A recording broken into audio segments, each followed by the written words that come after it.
On the evening of 29th January 2024, Pretoria's entertainment world was shaken by news that a well-known DJ and music producer had been shot.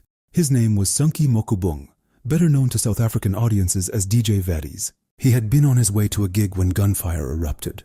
Within hours, reports emerged that Vettys had survived the attack but was in critical condition in hospital.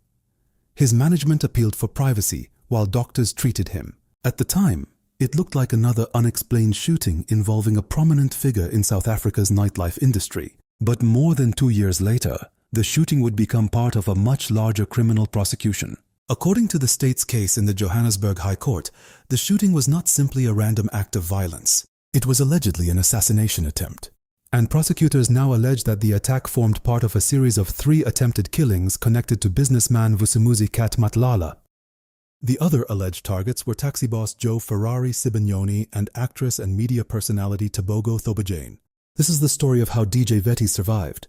Before the shooting, Sunky Mokubung was known primarily through the entertainment industry. Under the name DJ Vettys, he built a reputation in Pretoria's music and nightlife scene. He was also closely associated with the late musician and businessman Upa DJ Somebody Sefoka.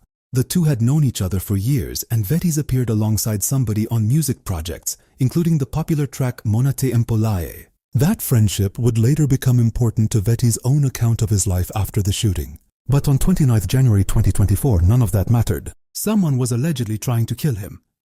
The shooting took place in Pretoria West on 29th January 2024. According to contemporary reports, Vettys had been leaving for a gig when he was attacked. His family and management initially released only limited information, confirming that he had survived but was in critical condition. Vettys was not alone. According to the later state case, Leonard Bulemasango and Tswarelo Tshepisopitse were also allegedly targeted in the same incident. The attack left Vettys seriously wounded. Months later, he described the extent of his injuries. He said he had been shot 4 times around his abdomen. The injuries were serious enough that he spent approximately 3 weeks in a Tshwane hospital. But he survived. In the months immediately after the shooting, there were few public answers. There were no dramatic arrests announced. There was no publicly established motive, and Vettys was left to recover from the physical and psychological consequences of the attack. By November 2024, police had still not arrested a suspect in the shooting, according to reporting by Daily Sun. Police confirmed that the case had been registered as an attempted murder investigation. For Vettys, however, the experience had changed his life. He spoke about forgiveness. He spoke about surviving. And he spoke about his relationship with his late friend DJ Somebody. Vettys said that immediately after being shot, he believed he saw somebody. Whether understood as a spiritual experience or a product of trauma, it became part of Vettys' account of the night he nearly died. But behind the scenes, the investigation was moving in a different direction. The breakthrough came when investigators began connecting separate violent incidents. The state's case eventually linked 3 shootings. 10 August 2022, Centurion. Taxi businessman Joe Ferrari Sibagnoni was allegedly targeted at the Centurion Golf Estate. 17 October 2023, Bryanston. Tebogo Thobajane and people traveling with her were allegedly attacked in Johannesburg. 29 January 2024, Pretoria West. Sunky DJ Vettys Mokubung, Leonard Bulemasango, and Tswarelo Tshepisopitse were allegedly targeted. The 3 incidents were eventually centralized into one major prosecution. The state alleges that these were not unrelated shootings. It alleges that they were connected to a network in which people were allegedly hired to carry out killings. At the center of that allegation is Vusumuzi Kat Matlala.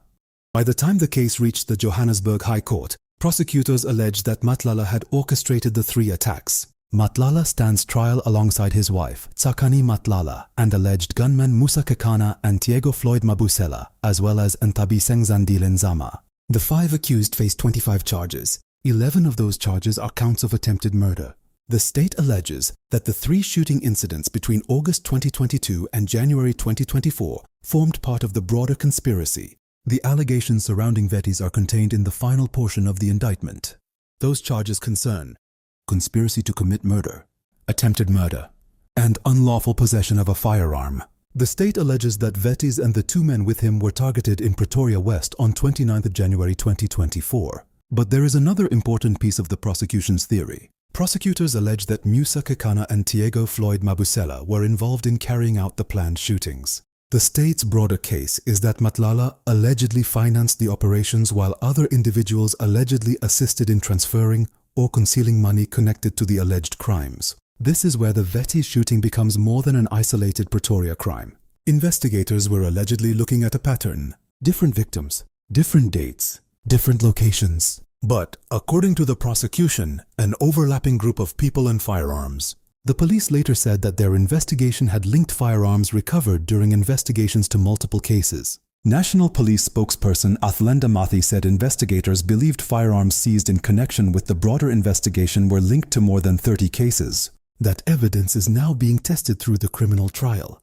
One of the most important developments in the broader investigation involved forensic and ballistic evidence. Police say firearms seized during the investigation were subjected to ballistic analysis. The state has indicated that forensic evidence will form part of its case. But it is important to distinguish between what investigators allege and what has been proved. At this stage, the prosecution is presenting its case. The accused have pleaded not guilty. The defense is entitled to challenge the state's evidence, including the identification of suspects, the handling of exhibits, forensic evidence, and the circumstances surrounding arrests and searches. That distinction is crucial, because a prosecution allegation is not a conviction.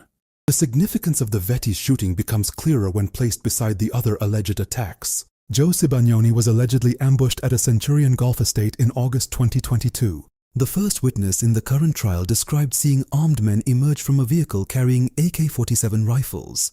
The witness himself came under fire and returned fire with his 9mm pistol. Then came the October 2023 attack on Tebogo Thobajane. Thobajane survived, but her friend Anele Malinga suffered a devastating spinal injury. And then, just over 3 months later, came the Pretoria West shooting.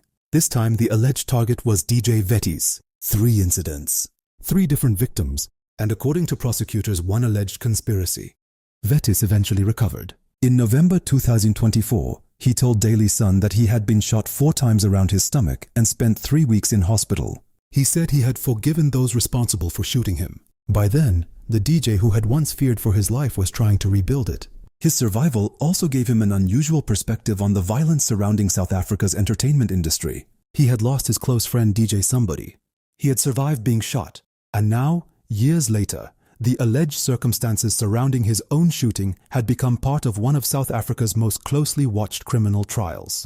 On the night of 29th of January 2024, Sunki Mokubung was supposed to be heading to a gig. Instead, he ended up fighting for his life. 4 bullets entered his body.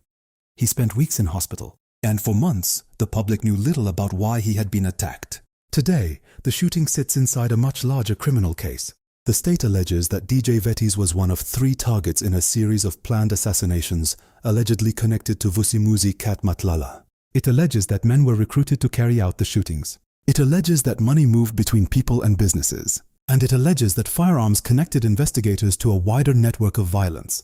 But the final word has not yet been spoken. The accused have pleaded not guilty. The evidence still has to be tested. What is not in dispute is what happened to DJ Vettys himself. He was shot. He nearly died. And he survived. The question now is not simply who pulled the trigger. It is whether the state can prove, beyond a reasonable doubt, who ordered the shooting, why DJ Vettys was targeted, and how the alleged hit was organized. That answer may emerge from the courtroom. And if the prosecution succeeds, the Pretoria West shooting could become one of the pieces in a much larger picture of alleged contract killings operating across Gauteng. For Sunki Mokubung, however, the story began much more simply. One night, one journey to a gig, gunfire, 4 bullets, and a life that somehow continued.